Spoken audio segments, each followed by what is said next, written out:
जी। Welcome dear students, आप लोगों का स्वागत है आपके इस प्यारे से चैनल पर जिसका नाम है मजेदार इंस्टीट्यूट। पेपर एकदम सामने है आपका, है ना। फाइनल एग्जाम्स आपके बहुत करीब हैं और ऑर्गेनिक केमिस्ट्री का जो डर है वो आपके मन में बैठा होगा। तो मैं इस वीडियो के माध्यम से आपकी मदद करने की कोशिश करूंगा। इस पर्टिकुलर वीडियो में हम लोग ऑर्गेनिक केमिस्ट्री के बेसिक्स को डील करेंगे, जो आपकी हेल्प करेंगे कक्षा 12वीं के कॉन्सेप्ट को समझने के लिए, है ना। तो पर्टिकुलर इस वीडियो में हम लोग इलेक्ट्रोनेगेटिविटी पे बात करेंगे, स्ट्रक्चर्स क्या होते हैं, कैसे रिप्रेजेंट करते हैं, उस पर बात करेंगे, है ना। रेजोनेंस इफेक्ट हो गया, हाइपर कंजुगेशन इफेक्ट हो गया, ऑर्थो पैरा डायरेक्टिंग, जो डायरेक्टिंग इन्फ्लुएंस ऑफ ग्रुप होता है ना। तो इन तमाम चीज़ों को हम लोग डिस्कस करने वाले हैं। तो कॉपी पेन उठाओ और चलो नोट बनाना चालू करना। प्री रिक्विजिट कोर्स है और बहुत ज़रूरी है। आगे की वीडियोस को समझने के लिए ये वाला वीडियो भाई देखना बहुत जरूरी है। तो मैं स्टार्ट करता हूँ, ठीक है। तो ये पर्टिकुलर इस वीडियो में हम लोग चैप्टर नहीं पढ़ने वाले कोई, है ना। पूरी ऑर्गेनिक केमिस्ट्री के बेसिक्स पे बात करेंगे, क्योंकि कुछ बच्चों को अभी स्ट्रक्चर भी नहीं पता होंगे, है ना। तो कुछ पर्टिकुलर स्ट्रक्चर देखेंगे हम लोग कि भाई अल्कोहल कैसे बनाते हैं, एल्डिहाइड ग्रुप क्या होता है, कीटोनिक ग्रुप क्या होता है, तो उस पर बात करेंगे। चलो सबसे पहले हम लोग कुछ फंक्शनल ग्रुप पे बात करते हैं। तो सबसे पहले मैं आपके सबसे फेवरेट फंक्शनल ग्रुप का इंट्रोडक्शन करा रहा हूँ। जी हाँ, सही सुनो, ये है एल्कोहल, ROH, ठीक। ये एल्कोहलिक ग्रुप है, ये वाला जो है OH, इसको अपन क्या बोलेंगे, ये एल्कोहलिक ग्रुप है ना, ठीक है। एल्कोहलिक ग्रुप, ठीक, एल्कोहलिक ग्रुप। ये जो R होता है ना, R, ये एल्किल ग्रुप है, मतलब ये कार्बन चेन को डिनोट कर रहा है, ठीक। अब ये एल्किल दो तरह से हो सकता है। ये एल्किल में दो वैरायटी आपको दिखेगी, एक एलिफेटिक और एक एरोमेटिक, है ना। मैं थोड़ा टेक्निकल वर्ड कम यूज करूंगा, बोले तो मैं लिख देता हूँ वैसे, है ना। एलिफेटिक, एलिफेटिक हो गया, और ये क्या हो गया, एरोमेटिक, ठीक है। अब इसमें क्या क्या कहानी है ध्यान से देखना, बहुत आसान है। एलिफेटिक मतलब जैसे मान लो मैंने लिख दिया CH3 CH2 OH, है ना। ये सब थोड़ा बहुत तो आता होगा यार बनाने, है ना, CH3 CH2 OH। अगर मैं एरोमेटिक बनाऊंगा एल्कोहल, एरोमेटिक एल्कोहल क्या बात है, कुछ नहीं यार, मैं में जोड़ दो ना। ये देखो, ये आपकी रिंग हुई और इसमें मैंने जोड़ दिया OH। जी हाँ, इसको बोलते हैं फिनॉल, फिनॉल, वाह, ठीक। तो ऐसे कुछ ग्रुप है, तो मतलब अगर आपको OH ग्रुप दिखेगा तो देखते ही समझ जाओगे ना एल्कोहलिक ग्रुप लगा हुआ है, ठीक। कुछ और उसकी बात करते हैं, जैसे एक आपको देखने को मिलेगा इसमें एल्डिहाइडिक ग्रुप, ठीक है। C double bond O H, एक तरफ R, एक तरफ H, ठीक। मतलब मान लो अगर मैं ऐसा लिखा CH3 CHO, तो आप समझ जाओगे एल्डिहाइड है, कीटोन है, क्या है। कुछ नहीं, बना के देखते हैं कैसे बनाएंगे, ध्यान से देखना। CH3 बना दो, 3 बॉन्ड बना हुआ है इस कार्बन का, एक बॉन्ड और रहा होगा, ठीक। इस कार्बन में ध्यान से देखो CHO लिखा हुआ है, तो कंफर्म है ऑक्सीजन तो डबल बॉन्ड बनाता है ना। और क्या बन गया, H। तो आई होप ये सब चीजें आपको आती होंगी, एल्डिहाइड ग्रुप क्या है, कीटोनिक ग्रुप क्या है। मैं कुछ और एग्जांपल लिख लेता हूं, जैसे मान लो ये लिखा है आपके पास CH3 C double bond O CH3, तो ध्यान से देखो दोनों तरफ आपके पास एल्किल ग्रुप लगा हुआ है, इसको क्या बोलेंगे, कीटोन है ना। जैसे मान लो ये आपके पास ये है R C double bond O R dash, जैसे ये है, तो ये क्या हो जाएगा, ये तो एस्टर है ना। अब ये कैसा दिख रहा है, कुछ नहीं, यार इधर R और उधर O होगा, बीच में कार्बन आएगी। मतलब अगर मैं बनाऊं तो कैसे बनाऊंगा, CH3 C double bond O और मान लो यहाँ पर मैंने लगा दी रिंग PH, ठीक है। ये बेंजीन रिंग को PH से दिखाते हैं, ठीक। और जैसे मान लो आपको ऐसा कुछ बनाना है, ये देखो, तो ये एसिडिक ग्रुप हो जाएगा R C double bond OH, है ना। तो ये बस मेरे हिसाब से आप लोगों को ये सारी बातें आती होंगी, नहीं आती हैं तो एक बार फटाफट देख लो, है ना। कार्बोक्सिलिक एसिड ये होता है C डबल बॉन्ड OH, ठीक। ये हो गया एस्टर, एक कीटोन हो गया, एक एल्डिहाइड हो गया, ठीक है। एक एसिड क्लोराइड भी होता है, कुछ नहीं यार, उसका डेरिवेटिव है कार्बोक्सिलिक एसिड का, यहाँ क्या लगा दो Cl, इसको क्या बोलेंगे, ये एसिड क्लोराइड है, क्या है, एसिड क्लोराइड, ठीक। और एक होता है एनहाइड्राइड, तो एनहाइड्राइड भी देख लो, RC double bond OC double bond O बस R आपका जो है कार्बन का चेन, ठीक। कुछ ग्रुप और, हाँ एक दो चीज और देख लो यार, है ना। सबसे पहला जो चैप्टर है ऑर्गेनिक केमिस्ट्री में 12th क्लास में, वो है आपका haloalkanes and haloarenes, ठीक है। तो उसमें आपको देखना होगा बेसिकली एल्किल हाइड्राइड्स के बारे में। तो देखो एल्किल ग्रुप क्या होता है, मुझे एक बार और प्रकार जानूं मैं, तो ध्यान से देखना, ये जो R होता है ना, R ये आपका कार्बन चेन को डिनोट करने वाला है। यहाँ पर मैंने लगा दिया X, ये वही X है जो तुम लोग नहीं सोच रहे हो, ठीक है। ये दूसरा है भाई, X बोले तो यहाँ पर हेलोजन, ठीक है, वो वाला नहीं है जो तुम लोग सोच रहे हो। अभी अभी थोड़ा पेपर पे फोकस करो यार, है ना, कम टाइम बचा है, ये सब बाद में, है ना, ठीक। ध्यान से देखना, अभी इसमें आपको RX दो तरह से दिख सकता है, मतलब मान लो एक तो आपको ऐसा दिख सकता है CH3X ऐसा लगा होगा, आपको ऐसा भी तो दिख सकता है, बेंजीन के ऊपर भी तो X लगा हुआ हो सकता है ऐसे। तो दो टाइप के आपके पास ग्रुप बन जाएंगे। इस पर्टिकुलर सेगमेंट को हम लोग क्या बोलने वाले हैं, एल्किल हैलाइड, है ना। मतलब अगर रिंग से जुड़ा हुआ होगा हाइड्रोजन तब हम लोग उसको अलग नाम देंगे, और जैसे ये रिंग से जुड़ा हुआ है इसको हम लोग क्या बोलेंगे, अराइल हैलाइड, ठीक है, अराइल हैलाइड। मतलब अगर ओपन चेन में जुड़ा होगा, ओपन चेन में अगर हैलोजन जुड़ा हुआ होगा तो उसको क्या बोलेंगे, एल्किल हैलाइड, ठीक है। बेंजीन रिंग में अगर हैलोजन जुड़ा हुआ है तो अराइल हैलाइड, ठीक। ध्यान से लिखना। अच्छा, इसी का भाई का नाम, भाई वही नहीं भाई, एल्किल हैलाइड को ही हेलो एल्केन बोलते हैं, अराइल हैलाइड को हेलो एरीन्स, है ना। इसका दूसरा नाम भी लिख देता हूं, रोगे नहीं तो तुम लोग, हेलो एल्केन, ठीक है। और इसका नाम क्या है, हेलो एल्केन, और ये हाई एरीन, नहीं हाई एरीन नहीं, हेलो एरीन, हेलो एरीन, ठीक। तो ये है नाम, बहुत सिंपल है, एकदम सिंपल, ठीक। अब इसमें एक और चीज बता देता हूं मैं तुम्हें, एलाइलिक और विनाइलिक। ध्यान से देखना, CH3 CH double bond CH और ये Cl। एक और एग्जांपल लेता हूं, CH3 CH double bond CH CH2 Cl, ठीक। ध्यान से देखना, एलाइलिक और विनाइलिक की बात करने वाले हैं। डबल बॉन्डेड कार्बन, यहां देखो मैं कलर बदल के लिखता हूं, कभी भी जिंदगी में अगर ये डबल बॉन्डेड कार्बन दिख रहा है, देखो ये वाला आपका डबल बॉन्डेड कार्बन, ये वाला कार्बन के बीच में डबल बॉन्ड है। डबल बॉन्डेड कार्बन से अगर हेलोजन डायरेक्टली जुड़ा हुआ है, क्या बोला मैं, डबल बॉन्डेड कार्बन से हेलोजन अगर डायरेक्टली जुड़ा हुआ है, कौन, डबल बॉन्डेड कार्बन से अगर हेलोजन डायरेक्टली जुड़ा हुआ है तो इसको हम लोग क्या बोलेंगे, क्या बोलेंगे, विनाइलिक हैलाइड। ये क्या है, विनाइलिक हैलाइड, ठीक। और यहां देखना, डबल बॉन्डेड कार्बन के बाजू वाले कार्बन से अगर हेलोजन जुड़ा हुआ होगा इसको हम लोग क्या बोलेंगे, एलाइलिक हैलाइड, ठीक। ध्यान रखेंगे, है ना। क्वेश्चन कई बार यही आ जाता है, बताओ इसमें से कौन सा विनाइलिक है या एलाइलिक है। तो मैं क्वेश्चन तुमसे पूछ लूं तो क्या भाई, चलो जैसे मान लो ये CH3 CH double bond CH single bond CH2 Br, तो ये क्या होगा, एलाइलिक या विनाइलिक, साफ साफ दिख रहा है। ये डबल बॉन्डेड सिस्टम हो गया सर, डबल बॉन्डेड कार्बन के बाजू वाले कार्बन से जुड़ा है, मतलब ये क्या होगा, ये रहा होगा एलाइलिक, क्या रहा होगा ये, एलाइलिक हैलाइड, ठीक।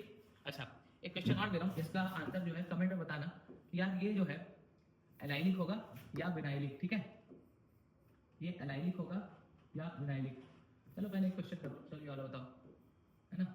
ये क्या होने वाला है, यहाँ डबल बॉन्ड लगा दिया, यहाँ लगा दिया X, ठीक है, यहाँ डबल बॉन्ड लगा के मैं यहाँ लगा दिया X, मतलब एक कार्बन और है ना यहाँ पर, ये बॉन्ड लाइन थोड़ा बहुत आता होगा तुमको, तो साफ साफ देखो इसका आंसर तुमको कमेंट में बताना है, कौन सा एलाइलिक है कौन सा विनाइलिक है, ठीक। चलो बोनस में कर लो, इसको भी बताना,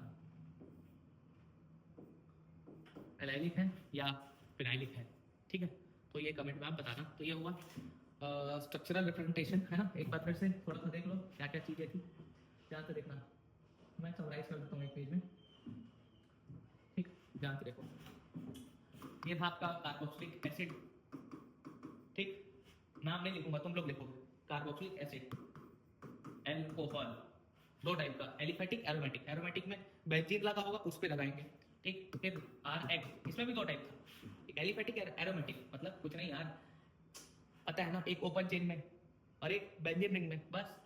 क्या बोलूं समझ में आ रहा है, मैं करके दिखा देता हूँ। एल्कोहल का नहीं करूंगा, इसका देखो कुछ नहीं यार, जैसे अभी तो लिखे थे CH3 CH2 Cl, मान लो अगर ऐसा कुछ लिखा हुआ है ना, तो ये क्या है, हेलो एल्केन। ये आपका ओपन चेन में हेलोजन जुड़ा हुआ है ना। मैं बेंजीन में अगर जोड़ दूं, ठीक है, ये बेंजीन और इसमें अगर मैं हेलोजन जोड़ दूं तो ये क्या हो जाएगा, ये हेलो एरीन्स हो जाए, ठीक। बहुत आसान है ना। इसको क्या बोलेंगे, इसका नाम क्या होगा, क्लोरो इथेन। जानते हो ना, इतना नहीं आता है तो वीडियो आ जाएगी, टेंशन मत लो, ठीक। अब चलते हैं और आगे, ध्यान से समझना। ये आपका कौन सा ग्रुप हो जाएगा, RC double bond O R dash, दोनों तरफ एल्किल ग्रुप है, दोनों तरफ कार्बन चेन है, तो क्या हो जाएगा, ये इसको कीटोन बोलते हैं। RC डबल बॉन्ड O, एक तरफ है H, ये क्या हो जाएगा, एल्डिहाइड, एक तरफ H एक तरफ R, एल्डिहाइड, ठीक। मान लो अगर ऐसा लिखा हुआ है RC डबल बॉन्ड O, एक नया ग्रुप है, इसको मैं नहीं बनाया था तुम्हें लास्ट टाइम, है ना, ये अमाइड है, ठीक। इस पर बात करेंगे कार्बोनाइल कंपाउंड में। और एक तो देख लो, देखो जैसे कि तुम्हें याद रहा होगा, RC double bond O R dash, है ना, इसको क्या बोलते हैं, एस्टर, है ना। और तुम्हें एक मैंने बताया था एसिड क्लोराइड, जो तुम्हें देखने को मिलेगा, एसिड क्लोराइड, ठीक है। और तुम्हें मैं बताऊं RC double bond O OC double bond O R dash, है नाइट्राइड, ठीक है। तो ये कुछ चीजें हैं, नाम लिख लेना, ठीक। अब चलते हैं हम लोग थोड़ा सा अपने अगले कंसेप्ट की तरफ, ठीक है। इलेक्ट्रोनेगेटिविटी बहुत जरूरी है, उसमें बात करते हैं इलेक्ट्रोनेगेटिविटी क्या होती है। ध्यान से देखना, इलेक्ट्रोनेगेटिविटी, ठीक। इलेक्ट्रोनेगेटिविटी का मतलब कुछ नहीं, ध्यान से समझना, the tendency to attract, shared pair of electron, इसी को बोलते हैं इलेक्ट्रोनेगेटिविटी। समझना, कोवेलेंट बॉन्ड का नाम सुना हो जिंदगी में कभी, ऑब्वियसली सुने होंगे। जैसे ए और बी के बीच मान लो कोवेलेंट बॉन्ड बना है, ए और बी ऐसे, ठीक। अब इसमें कमाल की बात यह है कि ये जो बॉन्ड बना होगा कैसे बना होगा, ए एक इलेक्ट्रॉन शेयर किया होगा और बी एक इलेक्ट्रॉन शेयर किया होगा, तो ये कोवेलेंट बॉन्ड बना होगा, है ना। कोऑर्डिनेट वगैरह एग्जांपल नहीं लेना है भाई, अभी हम लोग कोवेलेंट बॉन्ड की बात कर रहे हैं, जो नॉर्मल कोवेलेंट बॉन्ड होता है। तो एक इलेक्ट्रॉन ए शेयर किया है, एक इलेक्ट्रॉन बी शेयर किया है, तो ये कोवेलेंट बॉन्ड बना। अब सबसे खाटी बात समझना, ये जो इलेक्ट्रॉन का पेयर है, ध्यान से देखना इस इलेक्ट्रॉन पेयर, एक इलेक्ट्रॉन ए का है, एक इलेक्ट्रॉन बी का है।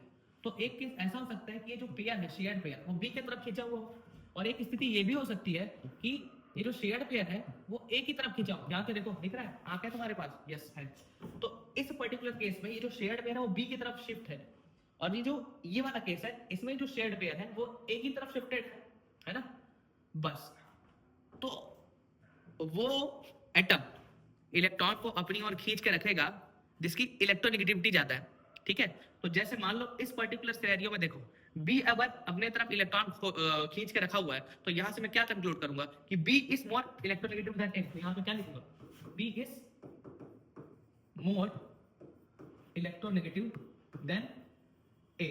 और जो इलेक्ट्रोनेगेटिव है वो चार्ज खींच के रखेगा, शेयर्ड पेयर को खींच के रखेगा, शेयर्ड पेयर इलेक्ट्रॉन पेयर को खींच के रखेगा। इलेक्ट्रॉन को अगर अपने पास रखेगा तो इस पे चार्ज माइनस आएगा कि नहीं आएगा। अब खाटी बात है, ये कंप्लीट माइनस नहीं आएगा। कंप्लीट माइनस तब आता जब पूरा ले लेता, पूरा थोड़ी ना लिया, वो तो बस अपनी तरफ खींच के रखा है ना, तो इसके ऊपर पार्शियल माइनस का चार्ज आएगा और इसके ऊपर क्या जाएगा, कमाल की बात। बस अब इस पर्टिकुलर केस में अगर ये इलेक्ट्रॉन को खींच के रखा है अपने तरफ, इस पे क्या आ जाएगा, पार्शियल माइनस, इस पे क्या आ जाएगा, partial plus. Del minus del plus भी बोलते हैं कुछ लोग, ठीक। अब एक चीज बता रहा हूँ, है ना, कक्षा 11वीं तुम लोग बर्बाद करके आए हो, तो मैं जो बता रहा हूँ उसको भी याद रख लो, है ना। लेफ्ट राइट जाते हैं ना जब हम लोग पीरियोडिक टेबल में, हल्का फुल्का भी अगर आपको टेबल याद है तो काम हो जाएगा। लेफ्ट राइट जाओगे, इलेक्ट्रोनेगेटिविटी बढ़ती है ना। 18 लोग को छोड़ दो, वो अलग चीज है ना, उन लोग का कॉन्फ़िगरेशन होता है पूरा फुल्ली फिल्ड, ठीक। तो मैं एक दो चीजें बता दे रहा हूँ, उससे तुम्हारा काम हो जाएगा। जैसे हमारा काम की बात केवल ये है कि भाई अपने को इतना ध्यान रखना है, कार्बन से ज्यादा इलेक्ट्रोनेगेटिव होता है नाइट्रोजन, और नाइट्रोजन से ज्यादा इलेक्ट्रोनेगेटिव होता है ऑक्सीजन, ठीक। कार्बन से ज्यादा इलेक्ट्रोनेगेटिव होता है नाइट्रोजन, और इससे भी ज्यादा कौन होता है, ऑक्सीजन, ठीक। अब जो हेलोजेंस होते हैं, हेलोजेंस जानते हो ना, क्लोरीन, ब्रोमीन और आयोडीन, ये सारे के सारे क्या होते हैं, इलेक्ट्रोनेगेटिव एलिमेंट्स होते हैं। मतलब अगर ये कहीं जुड़े हुए हैं कार्बन चेन के साथ अगर जुड़े हुए हैं तो हमेशा इलेक्ट्रॉन खींचेंगे, ठीक। अब ध्यान से देखना, जस्ट इन केस अगर मैं ऐसा एक एग्जांपल बना रहा हूँ, C डबल बॉन्ड O, ऐसा कार्बन डबल बॉन्ड बनाता है ना इसके साथ, ऑक्सीजन के साथ, कार्बोनाइल कंपाउंड है ये। अरे यार अभी तो पढ़ रहे थे, इधर देखो, ये देखो डबल बॉन्डेड सिस्टम दिख रहा था आपको, ये देखो डबल बॉन्डेड सिस्टम, तो कार्बोनाइल के एग्जांपल है। तो यार ये जो है ना पर्टिकुलर, ये कार्बोनाइल में बनाया। अब ध्यान से देखना, कार्बन और ऑक्सीजन में इलेक्ट्रोनेगेटिविटी किसके ज्यादा है, कार्बन से ज्यादा नाइट्रोजन है, और नाइट्रोजन से भी ज्यादा इलेक्ट्रोनेगेटिव कौन है, ऑक्सीजन। तो ये बताओ यहाँ पर नेगेटिव चार्ज, जो पार्शियल नेगेटिव चार्ज है वो किस पे आएगा, ऑक्सीजन पे आएगा या कार्बन पे आएगा, ऑब्वियसली ऑक्सीजन पे आएगा। तो यहाँ पर क्या जाएगा, डेल्टा माइनस, और यहाँ पर क्या जाएगा, डेल्टा प्लस। बस यही करना है। कल की डेट में अगर मैं HCl लिखूंगा, क्लोरीन तो इलेक्ट्रोनेगेटिव होता है, इस पे क्या जाएगा, डेल्टा माइनस, इस पे क्या जाएगा, बस यही तो करना है, ठीक। आई होप इलेक्ट्रोनेगेटिविटी का फंडा समझ में आया होगा। अब थोड़ा सा और आगे चलते हैं, इंडक्टिव इफेक्ट, है ना। यहाँ जो चीजें हैं ना वो जनरल ऑर्गेनिक केमिस्ट्री की हैं, कक्षा 11वीं। आई होप आपको नहीं आता होगा, और अगर आता भी होगा तो अच्छी बात है ना। और हाँ, ये बहुत डिटेल का टॉपिक है यार, है ना। GOC जो है अगर हम लोग JEE का पढ़ाते हैं तो लगभग 20 लेक्चर लग जाते हैं, पर बात ये है कि उतना तो टाइम है नहीं हमारे पास, तो हम लोग क्या करेंगे, कंपाइल करेंगे, उतना ही पढ़ेंगे जितना 12वीं में काम हो जाए अपना, है ना। मतलब प्रीवियस ईयर के क्वेश्चन हमारे बन जाए CBSE के सारे, है ना, बस उतना ही करने वाले। चलो आगे चलते हैं, ध्यान से देखना समझना, इंडक्टिव इफेक्ट, ठीक। अच्छा उससे पहले रिएक्शन इंटरमीडिएट देख लो, वो भी बहुत इंपॉर्टेंट। वाह, रिएक्शन इंटरमीडिएट, रिएक्शन इंटरमीडिएट का मतलब क्या होता है? Carbocation, carbonyl, carbon free radical, benzene, नाइट्रीन और कार्बीन। ये बेसिकली 6 टाइप के इंटरमीडिएट होते हैं। पर अगर ध्यान दें हम लोग तो हमें पढ़ना केवल 3 है। मतलब जेई में तो बहुत सारा पढ़ा देते हैं और 6 पढ़ाते हैं, पर अभी 12वीं में अपना काम चल जाएगा। अब रिएक्शन इंटरमीडिएट होता क्या, यहाँ से देखना। रिएक्टेंट से प्रोडक्ट डायरेक्ट नहीं बनता, मैं क्या बोल रहा हूँ। अच्छा, इसका पूरा रिएक्शन कोऑर्डिनेट वाला ग्राफ वगैरह भी बनता है, उतना डिटेल नहीं करेंगे, बस काम चल जाए इतना काम करेंगे। कोई भी रिएक्शन होती है तो रिएक्शन से डायरेक्ट प्रोडक्ट नहीं बनेगा। क्या बोल रहा हूँ मैं? कोई भी रिएक्शन होती है तो रिएक्शन से आपका जो प्रोडक्ट है रिएक्टेंट से वो डायरेक्ट नहीं बनेगा, बीच में कुछ पर्टिकुलर एक सेगमेंट फॉर्म होगा जो है रिएक्शन इंटरमीडिएट, उसके बाद वो प्रोडक्ट में कन्वर्ट होगा। तो रिएक्टेंट किस में कन्वर्ट होगा? पहले इंटरमीडिएट में, उसके बाद प्रोडक्ट बनेगा। ठीक, अब हम लोग बात करते हैं इंटरमीडिएट की। तो सबसे पहला नाम जो मैं इसमें लिखने वाला हूँ वो है कार्बोकेटायन। ठीक, अब ये कार्बोकेटायन क्या होता है? बहुत इंपॉर्टेंट, बहुत सिंपल, ध्यान से देखना। यहाँ पर कार्बन 4 बॉन्ड बनाया हुआ है, ठीक है, मान लो ये ऐसे, और यहाँ पर एक X लगा हुआ है। कभी भी कार्बन 4 बॉन्ड सिंगल बनाता है ना तो हमेशा sp3 हाइब्रिडाइज होता है। शेप क्या होगा उसका? टेट्राहेड्रल। कार्बन कभी भी 4 बॉन्ड बनाया होगा, कार्बन कभी भी 4 बॉन्ड बनाया होगा तो उसका हाइब्रिडेशन क्या आएगा? sp3। चारों बॉन्ड सिंगल रहना चाहिए ना, और शेप क्या आएगा? Tetrahedral. Bond angle 109 degree 28 minute, वो अलग बात है ना। अब ध्यान से देखना, इस पर्टिकुलर केस में अपने को कार्बोकेटायन बनाना है तो अपन क्या करेंगे, यहाँ से जो हैलोजन है ना, इस बॉन्ड के इलेक्ट्रॉन को, हैलोजन या कुछ भी मान लो जो कार्बन से ज्यादा इलेक्ट्रोनेगेटिव है, इस बॉन्ड के इलेक्ट्रॉन को लेके भागा। जब ये इस बॉन्ड के इलेक्ट्रॉन को लेके भागा, सोच के देखो कार्बन के पास कितने इलेक्ट्रॉन बचे? 1 2 3 4 5 और 6, मतलब इसका ऑक्टेट इनकम्प्लीट हो गया ना, 8 इलेक्ट्रॉन तो है नहीं, ये ले लिया इलेक्ट्रॉन, तो कार्बन पे चार्ज क्या आ जाएगा? Plus charge. क्या बात है, तो कार्बन पे चार्ज कौन सा आ जाएगा? Plus charge. अब ध्यान से देखो, ये आया प्लस चार्ज। अब सोचो, ये जो हैलोजन है या कोई भी मोर इलेक्ट्रोनेगेटिव एलिमेंट है, ये कार्बन से इलेक्ट्रॉन ले लिया है। कार्बन से क्या ले लिया है? इलेक्ट्रॉन। लेकिन कार्बन का ऑर्बिटल जो है वो कार्बन के ही पास है ना, मैं क्या कह रहा हूँ समझना। अगर वो इलेक्ट्रॉन ले लिया है तो इलेक्ट्रॉन ही लिया ना, ऑर्बिटल तो कार्बन के ही पास होगा। अब ध्यान से देखो, समझना, ये जो sp3 हाइब्रिडाइजेशन होता है ना, 11th क्लास में आप लोग बर्बाद ही किए होंगे, पर अगर आपको आता है बहुत अच्छी बात है। ये जो sp3 हाइब्रिडाइज्ड ऑर्बिटल, क्या बोल रहा हूँ मैं? sp3 हाइब्रिडाइज्ड ऑर्बिटल, ये कैसे बनता है? ये बनता है AS और तीनों P आ जाते हैं आपके, PX, PY और PZ। 3 डब्बे होते हैं ना, आपको पता होगा।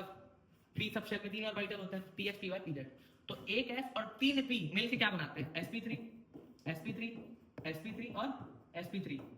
मतलब जितने आप ऑर्बिटल मिक्स करोगे ना, उतने ही नए हाइब्रिड ऑर्बिटल बनते हैं। तो यहाँ 4 लोग मिक्स हुए थे, 1 2 3 4, तो 4 ऑर्बिटल बने sp3 sp3 sp3 sp3। अब ध्यान से देखना, इस पर्टिकुलर केस में एक जो है ऑर्बिटल खाली हो गया तो एक sp3 खाली हो गया होगा।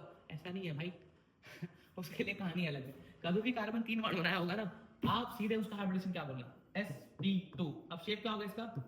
Trigonal, trigonal planar. ठीक है, शेप क्या हो जाएगा इसका? Trigonal planar. अब इसमें ध्यान देना, एक इलेक्ट्रॉन ले लिया, उसमें प्लस चार्ज आया, प्लस चार्ज आया, ट्रायगोनल प्लेनर हुआ। अब इसके बारे में क्या क्या बात करने वाला हूं मैं। सबसे पहली बात, ये इलेक्ट्रिकली पॉजिटिव दिख रहा है, न्यूट्रल दिख रहा है, क्या दिख रहा है आपको? Electrically positive. ठीक, ट्राइवैलेंट है, टेट्रावैलेंट है? ट्राइवैलेंट है, 3 बॉन्ड बनाया हुआ है, ट्राइवैलेंट। प्लेनर है कि नहीं है?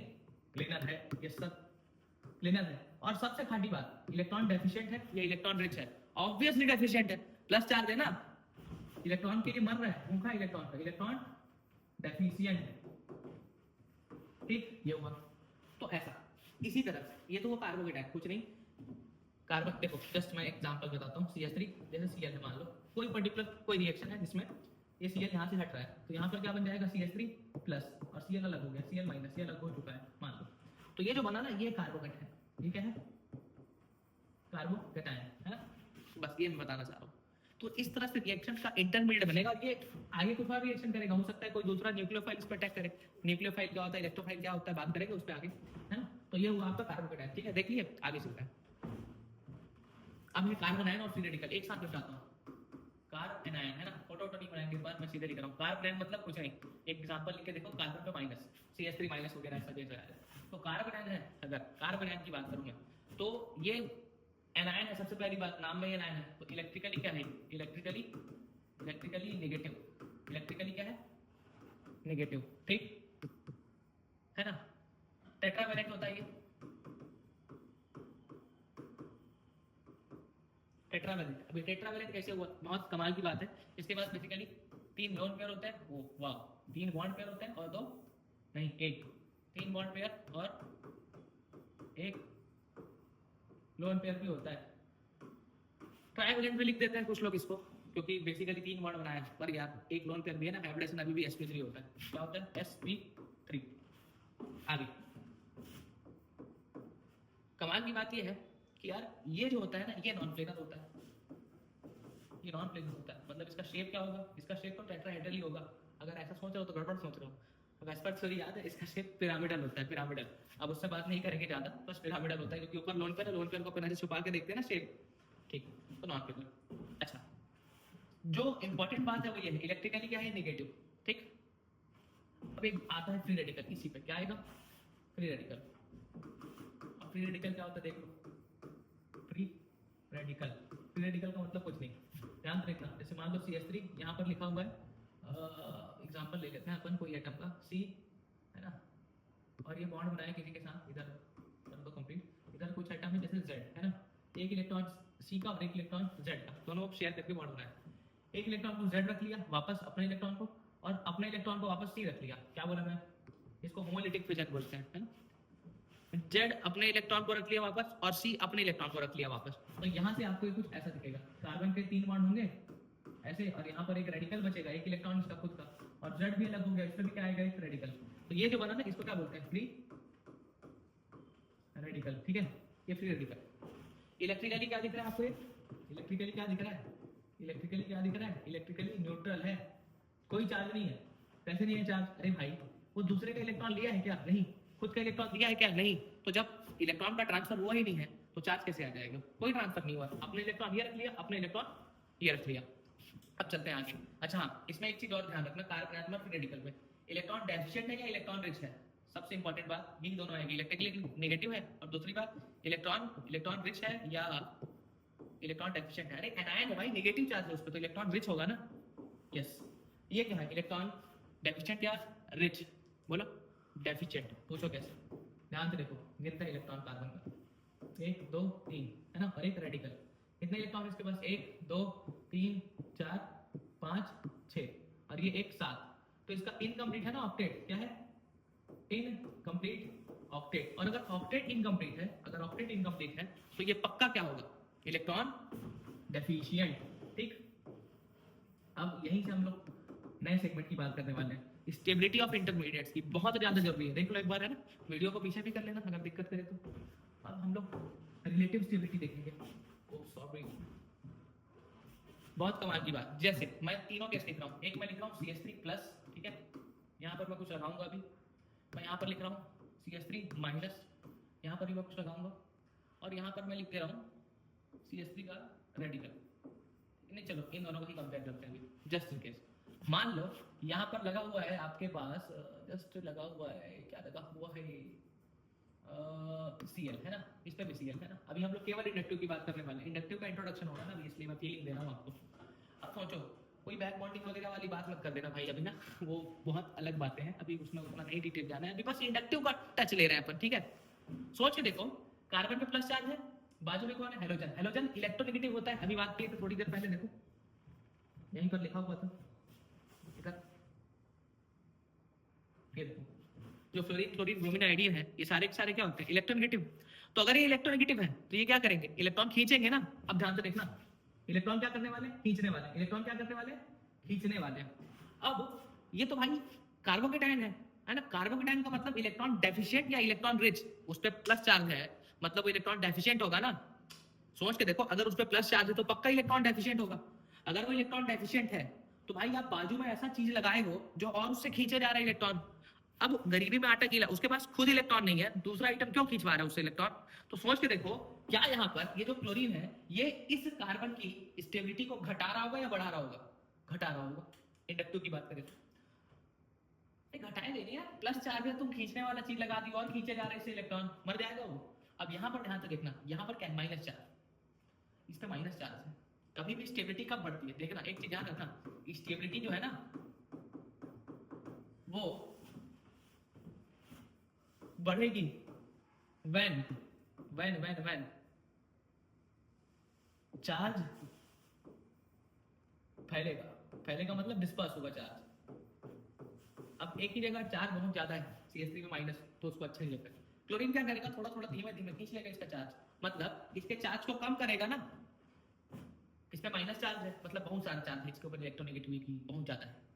अरे यार इलेक्ट्रोनेगेटिविटी इसकी ज्यादा है, इसकी क्या है, इस पे कुछ नहीं, ये है CH3 माइनस, इस पे नेगेटिव चार्ज है। तो जो हेलोजन है वो क्या करेगा, इलेक्ट्रॉन खींचेगा। अब इसमें पहले से माइनस चार्ज है, इसमें अगर पहले से माइनस चार्ज है, हेलोजन क्या कर रहा है, इलेक्ट्रॉन खींच रहा है। माइनस चार्ज है, हेलोजन इलेक्ट्रॉन खींच रहा है, अच्छे से खींच पाएगा, ऑब्वियसली खींच लेगा। तो खींचेगा तो स्टेबिलिटी बढ़ा देगा ना, क्योंकि इसका चार्ज कम हो जाएगा। अब यहाँ देखो, इस पे प्लस चार्ज है और क्लोरीन क्या कर रहा है, इलेक्ट्रॉन खींच रहा है। अब पहले से प्लस है और खींचेगा तो और प्लस आएगा। भाई ये इलेक्ट्रॉन के लिए मर रहा है मेरे को दो, पर ये जो क्लोरीन है वो उससे और लिएगा, मतलब इसकी स्टेबिलिटी को क्या कर दे रहा होगा, घटा दे रहा होगा ना। बस यही मेरा टॉपिक। अब जो अगला टॉपिक है ना हमारा, बस उसकी फीलिंग ले रहे थे हम लोग। आई होप आप लोगों को फीलिंग आ गया होगा। मैं उस फीलिंग की बात नहीं कर रहा हूँ, मैं बात कर रहा हूँ इंडक्टिव इफेक्ट की। चलो जल्दी, इंडक्टिव इफेक्ट मैं सीधा सीधा एग्जाम्पल्स उठाऊंगा, कुछ लिखेंगे नहीं हम लोग, थ्योरी ज़्यादा है ना। जस्ट देखो CH3 CH2 और यहाँ पर मान लो मैं F लगा दिया, ठीक। ध्यान से देखना, इस बॉन्ड को थोड़ा अपनी और अपने आंखों से देखना। फ्लोरीन इलेक्ट्रोनेगेटिव है, सबको पता है, मतलब ये इसके ऊपर डेल्टा माइनस होगा, इसके ऊपर डेल्टा प्लस होगा। फ्लोरीन क्या करेगा, इलेक्ट्रॉन को खींचेगा, थोड़ा थोड़ा थोड़ा अपनी तरफ खींचेगा, ठीक। बस इसी को बोलते हैं इंडक्टिव इफेक्ट। क्या बोले, फ्लोरीन क्या कर रहा है, इससे इलेक्ट्रॉन खींच रहा है, इलेक्ट्रॉन खींच रहा है, ये दे रहा है, फ्लोरीन इलेक्ट्रॉन खींच रहा है, ये इलेक्ट्रॉन पार्शियली शिफ्ट हो जाएंगे फ्लोरीन की तरफ। इस पर्टिकुलर फिनोमिना को ही इंडक्टिव इफेक्ट बोलते हैं। क्यों बोलते हैं, ध्यान से देखना। इस पर डेल्टा प्लस आया है, डेल्टा प्लस का मतलब इलेक्ट्रॉन कम हो रहा है या ज्यादा हो रहा है, कम हो रहा है तभी तो प्लस आया ना, ज्यादा होता है तो माइनस आता है। तो अगर इस पे प्लस आ रहा है तो सोच के देखो, यहाँ पर वाले जो इलेक्ट्रॉन है वो भी थोड़ा थोड़ा इसके तरफ जाने लगेंगे ना, जाने लगेंगे। भाई चलो हम लोग भी चलते हैं, क्यों जाएंगे, अरे इलेक्ट्रॉन पे नेगेटिव चार्ज होता है, उसके बाजू में अगर पॉजिटिव चार्ज है तो इस बॉन्ड का इलेक्ट्रॉन थोड़ा थोड़ा इधर शिफ्ट होगा ना आगे। तो अगर इस पर डेल्टा प्लस आ रहा है तो यहाँ पर थोड़ा सा डेल्टा प्लस यहाँ पर भी आ जाएगा, डेल्टा प्लस थोड़ा सा। उसी तरह से इसके जो इलेक्ट्रॉन होंगे ये वाले, वो भी थोड़ा थोड़ा इधर मूव कर जाएंगे ऐसे, तो इस पे थोड़ा सा और डेल्टा प्लस आ जाएगा। समझ में आ रहा है। अब फ्लोरीन जुड़ा था इस पे, इस कार्बन पे, पर वो पॉजिटिव चार्ज इस पे भी इंड्यूस कर दिया, इसीलिए इसको इंडक्टिव इफेक्ट बोलते हैं, ठीक। अब दो टाइप के ग्रुप दिखेंगे आपको, एक होंगे प्लस आई वाले, प्लस आई मतलब electron donating, electron donating group, और एक होंगे माइनस आई वाले, माइनस आई मतलब इलेक्ट्रॉन विथ ड्रॉइंग ग्रुप, ठीक। Electron donating group, electron withdrawing group, ठीक। तो जो माइनस आई, अच्छा जेई में पूरा इसका सीरीज वगैरह अलग से हम लोग लिखवाते हैं, न्यूमोनिक वगैरह बना के, है ना फरहान ना ऋतिक ना हिमेश ना ऊपर सलमान, है ना, ऐसे वाली ये न्यूमोनिक है ना। आई होप पंकज सर वाला आप लोग भी देखे होंगे उस पर्टिकुलर न्यूमोनिक को, मेरे पास भी आ गया था शॉर्ट में एक बार। खैर अब ध्यान से देखना क्या मैं कहने वाला हूँ। अगर मैं लिखूँ CH3 प्लस, कार्बोकेटाइन की बात करूँगा मैं, कार्बोकेटाइन इसकी बात कर रहा हूँ, कार्बोकेटाइन। तो सोचो कार्बोकेटाइन मतलब इलेक्ट्रिकली पॉजिटिव है ये, तो इलेक्ट्रॉन डेफिशिएंट है या रिच है, इलेक्ट्रॉन डेफिशिएंट, क्या है इलेक्ट्रॉन डेफिशिएंट, ठीक। कमाल की बात ये है, इलेक्ट्रॉन डोनेटिंग ग्रुप जो होंगे वो क्या करेंगे, इलेक्ट्रॉन को डोनेट करेंगे। इलेक्ट्रॉन विड्रॉइंग ग्रुप क्या होंगे, वो लोग क्या करेंगे, इलेक्ट्रॉन को खींचने वाले, ठीक। अच्छा इलेक्ट्रॉन डोनेटिंग ग्रुप में कुछ नहीं, ये जो एल्किल ग्रुप होता है ना, एल्किल ग्रुप वो सारे के सारे क्या होता है, डोनेटिंग होता है, मतलब ये जो कार्बन वार्बन का चेन है ना वो सब डोनेटिंग होता है, बढ़िया डोनेट करता है। इंडक्टिव इफेक्ट के जो माइनस आई वाले ग्रुप हैं, इलेक्ट्रॉन विड्रॉइंग ग्रुप, आप हेलोजन्स को मान लो अभी के लिए, है ना, वैसे सीरीज बहुत बड़ी है उसकी, पर हेलोजन मान लो काम चल जाता है अपना, CBSE में बहुत हद तक काम हो जाएगा। कार्बोकेटाइन इलेक्ट्रॉन डेफिशिएंट है। अगर मैं इसकी बात करूं स्टेबिलिटी कार्बोकेटाइन की स्टेबिलिटी जो है, स्टेबिलिटी अगर मैं लिख दूं इसको डायरेक्टली प्रोपोर्शनल है, ये प्लस आई या माइनस आई, किसके डायरेक्टली प्रोपोर्शनल आएगा बताओ, प्लस आई के, ऑब्वियसली प्लस आई के। क्यों, माइनस आई क्या करेगा, इलेक्ट्रॉन खींचेगा। अगर माइनस आई इलेक्ट्रॉन खींच रहा है ना, माइनस आई वाले जो ग्रुप है इलेक्ट्रॉन खींचेंगे, तो कार्बोकेटाइन के पास तो पहले इलेक्ट्रॉन कम है ना। पर अगर इलेक्ट्रॉन कम है और आप क्या कर रहे हो, आप भाई माइनस आई लगा दे रहे हो तो मर जाएगा, तो यहाँ पर क्या लगाएंगे हम लोग, यहाँ पर लगाएंगे हम लोग प्लस आई।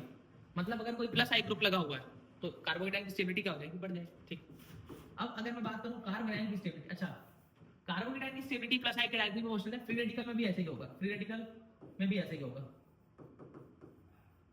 पूरा। पता है क्यों? क्योंकि फ्री रेडिकल भी इलेक्ट्रॉन डेफिशिएंट होता है, अभी तो बात किए थे ना, ऑक्टेट कंप्लीट नहीं हुआ था उसका। ठीक, कार्ब एनायन की स्टेबिलिटी पे क्या कहना है तुम्हारा? कार्ब एनायन की स्टेबिलिटी ये डायरेक्टली प्रोपोर्शनल होगी किसके किसके किसके किसके, जल्दी बताओ। कार्ब एनायन की स्टेबिलिटी किसके डायरेक्टली प्रोपोर्शनल होगी? माइनस आई होना भी चाहिए, सोच के देखो ना यार। जैसे मान लो मैं यहाँ पर लिख रहा हूँ CH3 CH2 माइनस, और यहाँ पर मैंने लगा दिया F। अच्छी बात है ना, इलेक्ट्रॉन खींच लेगा मस्त, इस पे माइनस चार्ज हो, ये खींच रहा है। ठीक है भाई, क्योंकि इसके चार्ज को कम कर रहा है। कभी भी कोई आइटम अगर किसी के चार्ज को कम करेगा तो स्टेबिलिटी बढ़ेगी ना, चार्ज कम स्टेबिलिटी ज्यादा, चार्ज कम स्टेबिलिटी ज्यादा, बस बात खत्म। जैसे मान लो प्लस आई वाले में लिखे, जैसे आपके पास लिखा हुआ है CH3, यहाँ पर CH2 और यहाँ पर लिखा हुआ है CH2 प्लस, तो देखो इन लोग इसका स्टेबिलिटी को बढ़ा ही रहे है ना। ये अच्छा डोनेट कर रहा हूँ, एल्किल ग्रुप लगाएंगे, पूरा एल्किल ग्रुप डोनेट कर रहा हूँ उसको। ठीक, तो ये हुआ आपका इंडक्टिव इफेक्ट है ना, ध्यान रखना, एक प्लस आई और एक माइनस। अब चलते हैं आगे। इंडक्टिव इफेक्ट के बाद इसी में अच्छा इंडक्टिव इफेक्ट का एक मैं सिंपल सा एप्लीकेशन बताता हूँ मैं तुम्हें, ध्यान से देखना। आपके पास है अल्कोहल, ठीक है, चलो जस्ट इन केस आपके पास है अल्कोहल है ना, आपके पास है वाटर। अब अल्कोहल और वाटर में ज्यादा एसिडिक कौन है, ये क्वेश्चन आता है ऐसा।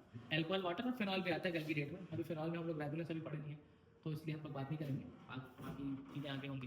तो कुछ नहीं, आप क्या कर लो, इसका एसिड बना के देख लो, इन दोनों में ज्यादा एसिडिक कौन है। तो चलो एसिड बना के देख लेते हैं। तो एसिड बनाने के लिए क्या करना है, एसिड क्या करता है, H+ देता है, निकालो इसका H+ निकालो, क्या बनेगा RO-, क्या बनेगा RO-, और अलग कौन हो जाएगा H+। ठीक, इसका अगर H+ निकालोगे तो क्या बचेगा OH-, और अलग कौन हो जाएगा H+। अब ध्यान से देखो, ये तो कॉमन है, इस पे बात नहीं करेंगे। एक है RO- और एक है OH-। RO- और OH-, दोनों में माइनस चार्ज है, दोनों नेगेटिव आइटम है। अब सोचो अगर O के बाजू में कोई खींचने वाला ग्रुप लगा होता तो ये स्टेबल होता। H तो बेचारा न्यूट्रल है ना, वो खींचता है ना वो डोनेट करता है, वो बीच में है सीरियल में। ठीक, मतलब यहाँ कुछ नहीं, पर ये जो एल्किल ग्रुप है भाई ये इसको डोनेट कर रहा होगा ना, क्यों, ये खींच नहीं सकता है। एल्किल ग्रुप जो होता है वो इलेक्ट्रॉन डोनेटिंग होता है ना, R मतलब एल्किल ग्रुप, तो अगर ये इलेक्ट्रॉन डोनेटिंग है मतलब ये इससे इलेक्ट्रॉन खींच पाएगा, नहीं खींच पाएगा। मतलब ये भाई स्टेबल होना चाह रहा था कि कोई मेरा चार्ज खींचे और मेरे को स्टेबल करे, पर लगा कौन है एल्किल ग्रुप, तो एल्किल ग्रुप तो डोनेटिंग है, और अगर ये डोनेटिंग ग्रुप है तो भाई ये इसकी स्टेबिलिटी को घटा दे रहा होगा ना, डोनेट कर करके इलेक्ट्रॉन डोनेट कर रहा होगा, स्टेबिलिटी घटा दे रहा होगा। क्यों? क्योंकि ये चाह रहा है कि कोई स्टेबिलिटी बढ़ाए, और स्टेबिलिटी बढ़ेगी कैसे, इलेक्ट्रॉन खींच के, पर खींच नहीं पा रहा, मतलब ये कम स्टेबल है, वो ज्यादा स्टेबल। ठीक, तो ये होगा स्टेबिलिटी का ऑर्डर। अब ध्यान से देखना, कभी भी कंजुगेट बेस अगर स्टेबल होता है तो एसिडिक स्ट्रेंथ बढ़ जाएगी। कंजुगेट बेस का मतलब कुछ नहीं यार, HCl है, इसका H+ निकाल दो, H+ निकालने के बाद क्या बच रहा है Cl-, ये बच रहा है ना Cl-, इसी को क्या बोलेंगे कंजुगेट बेस। H+ निकालने के बाद जो आइटम बच रहा है वो कंजुगेट बेस है। तो अगर इसका मैं H+ निकाला था तो RO- बना था, इसका H+ निकाला था OH- बना था। तो इन दोनों के कंपैरिजन में अगर देखें, मतलब इन दोनों का कंपैरिजन करें, कंजुगेट बेस ये है अल्कोहल का, OH- कंजुगेट बेस है वाटर का, तो OH- जो है वो ज्यादा स्टेबल है। क्यों ज्यादा स्टेबल है? क्योंकि यार वहां डोनेट करने वाला कोई नहीं है, चलो खींचने वाला कोई नहीं है पर डोनेट करने वाला भी कोई नहीं है कि वो खुश है, चलो ठीक है कोई छेड़ नहीं रहा है उसको। पर ये जो RO- है, ये जो R ग्रुप है वो तो डोनेट कर रहा है ना, ले भाई जा जा जा इलेक्ट्रॉन जा करके, पर ये तो चाह रहा है ये O कि मेरे चार्ज को कोई खींचे, पर खींच नहीं रहा और डोनेट कर रहा है, ये और मार देगा उसको, तो यहाँ स्टेबिलिटी क्या हो जाएगी कम, तो ये कम स्टेबल है। तो यहाँ से एक चीज का ध्यान रखना, मोर is the stability, more is the stability of conjugate base का मतलब H+ निकालने के बाद जो बचता है, more is the stability of conjugate base, more will be the acidic strength। ठीक है, और ये होता भी है, एक चैप्टर तुम लोग पढ़े होगे इक्विलिब्रियम है ना केमिस्ट्री में, उसमें लीच एंड एलियट का प्रिंसिपल आता है। तो उसमें क्या होती है, एक उसका जो प्रिंसिपल है उसका ये कहना है कि भाई अगर कंसंट्रेशन बढ़ाओगे, याद आ रहा है कुछ, ऐसा कुछ नहीं, देखो मैं बता, अगर मैं प्रोडक्ट का यहाँ पे देखो ये प्रोडक्ट है ना, प्रोडक्ट की स्टेबिलिटी बढ़ रही होगी किसी पर्टिकुलर रिएक्शन में, अगर प्रोडक्ट की स्टेबिलिटी बढ़ रही है तो रिएक्शन फॉरवर्ड डायरेक्शन में और आगे चले जाएगी, फॉरवर्ड डायरेक्शन में और प्रोसीड करेगी। तो यहाँ पर ये जो है ना ये स्टेबल हो रहा है, कौन सा वाला, ये वाला। तो भाई ये रिएक्शन ज्यादा आगे में गई होगी, ये रिएक्शन ज्यादा आगे गई होगी तो ज्यादा H प्लस इसी से बना होगा, तो यही ज्यादा एसिडिक होगा ना।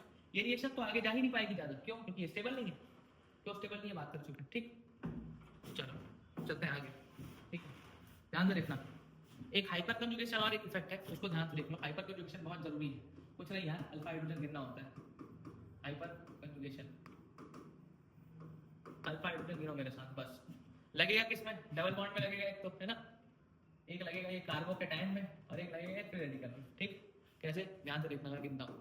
CH3 CH2 प्लस, ये हुआ एक एग्जांपल, है ना। CH3 CH double bond CH2, ये एक और एग्जांपल ले लिया। फिर रेडिकल का जरूरत नहीं है, यहाँ पर रेडिकल लगाओगे सेम टू सेम आइटम दिखेगा आपको। ध्यान से देखना, जिस कार्बन पे भी पॉजिटिव चार्ज है उसको अल्फा मान लेना, तो ये होगा अल्फा कार्बन। नहीं, जिस कार्बन पे भी पॉजिटिव होगा ना, जिस कार्बन पे भी पॉजिटिव होगा, जैसे यहाँ पर देखो CH3 CH2 प्लस, जिस कार्बन पे भी पॉजिटिव होगा उसके बाजू वाले कार्बन को क्या मान लेना? अल्फा। तो ये अल्फा कार्बन। अल्फा कार्बन के पास जितने हाइड्रोजन होंगे उसको क्या बोलेंगे? अल्फा हाइड्रोजन, ठीक। अल्फा कार्बन sp3 नहीं होना चाहिए, याद रहेगा ना। अल्फा कार्बन किसको मानना है? प्लस वाले के बाजू वाले को, ठीक। तो ये, तो इसके पास अल्फा हाइड्रोजन कितना है? अल्फा हाइड्रोजन इसके पास 3, ठीक। यहाँ से याद रखना, मोर is the alpha hydrogen, more will be the stability। अगर अल्फा हाइड्रोजन ज्यादा होंगे तो स्टेबिलिटी भी क्या होगी? ज्यादा होगी, ठीक है। ध्यान रखना, अब ध्यान से देखना, इस पे देखो, इस पे कैसे करेंगे? ये आपका double bonded system, double bonded से जो भी डायरेक्टली जुड़ा होगा वो अल्फा है, ये वाला अल्फा होगा। कितने अल्फा है? 3। तो इसके पास 3 अल्फा, मिला के दे रहा हूँ क्वेश्चन, ठीक है। जैसे मान लो ये है तुम्हारे पास CH3 C plus CH3 CH2 CH3, ठीक है। और तुम्हारे पास है CH3 CH और CH3 और ये प्लस। अल्फा हाइड्रोजन गिनो, कौन ज्यादा स्टेबल है? पहली बात तो यही ज्यादा स्टेबल दिख रहा होगा, क्यों? क्योंकि 3 डिग्री का कार्बोकेटायन है। और वैसे भी अगर अल्फा हाइड्रोजन गिनो तो याद आएगा ऐसे। अल्फा कार्बन कौन सा पहले मार्क करते हैं कलर बदल के, ठीक है। एक ये कार्बन अल्फा है, एक ये वाला कार्बन अल्फा है और एक ये वाला कार्बन भी अल्फा है। अब हाइड्रोजन गिनो कितने हैं? यहाँ पर 3 हाइड्रोजन है, यहाँ पर 2 ही है केवल, देखो वो नहीं है, ये अल्फा कार्बन नहीं है भाई। कार्बोकेटायन से जो भी डायरेक्टली जुड़ा है उसको अल्फा बोलना है। और ये वाला अल्फा, यहाँ पर 3 है, तो यहाँ पर 3 3 6 और 2 8 अल्फा है। यहाँ पर गिनो 3 और 3 6 अल्फा है ना। एक ये अल्फा कार्बन होगा, एक ये अल्फा कार्बन होगा, 3 हाइड्रोजन है, 3 हाइड्रोजन। ज्यादा स्टेबल कौन होगा? ऑब्वियसली ये वाला होगा, ठीक। अब देखते हैं आगे, एक बार डबल बॉन्ड का भी देख लो। जैसे मान लो ये है तुम्हारे पास CH3 C double bond C CH2 CH3, ठीक है। और एक है तुम्हारे पास CH3 C double bond C, यहाँ H लगा लो चलो, और यहाँ पर भी H लगा लो, ठीक है। और इसमें H यहाँ लगा लो और इसमें लगा लो CH3 और दोनों तरफ CH3। अब ध्यान से देखना कैसे करेंगे, कुछ नहीं, डबल बॉन्ड को मार्क कर दो और गिन लो। तो ये डबल बॉन्डेड सिस्टम हो गया। अब अल्फा कार्बन कौन कौन होगा? देखो ये अल्फा है, ये अल्फा है और ये भी अल्फा कार्बन है, इसको मत गिनना, ये हाइड्रोजन है, ठीक। 3 अल्फा यहाँ है, 3 यहाँ है और 3 यहाँ है, तो टोटल इसके पास कितने अल्फा हो रहा है? 9 अल्फा हाइड्रोजन। इसके पास गिनो अल्फा कार्बन कौन कौन है, पहले ये देखो, एक ये अल्फा है और एक ये अल्फा है, तो 3 हाइड्रोजन यहाँ है और 2 हाइड्रोजन वहाँ है, तो इसके पास कितने अल्फा हाइड्रोजन हो गए? 5 अल्फा हाइड्रोजन। तो बस ऐसे ही करना, ये हुआ आपका हाइपर कंजुगेशन इफेक्ट, ठीक है। अब ध्यान देना, एक सेगमेंट और आने वाला है, कौन सा वाला सेगमेंट? हाइपर कंजुगेशन इफेक्ट के बाद एक रेजोनेंस वाला और टॉपिक है ना। पर रेजोनेंस वाला जो टॉपिक है उसमें हम लोग को थोड़ा डिटेल में डिस्कशन करना पड़ेगा, क्योंकि उसमें ऑर्थो पैरा डायरेक्टिंग वाले ग्रुप की भी बहुत बात होती है। तो इस पर्टिकुलर वीडियो को आप लोग रिवाइज करके रखना, है ना। और रेजोनेंस को हम लोग अगली वीडियो में बात करते हैं, ठीक है। ध्यान रखना, बाय बाय।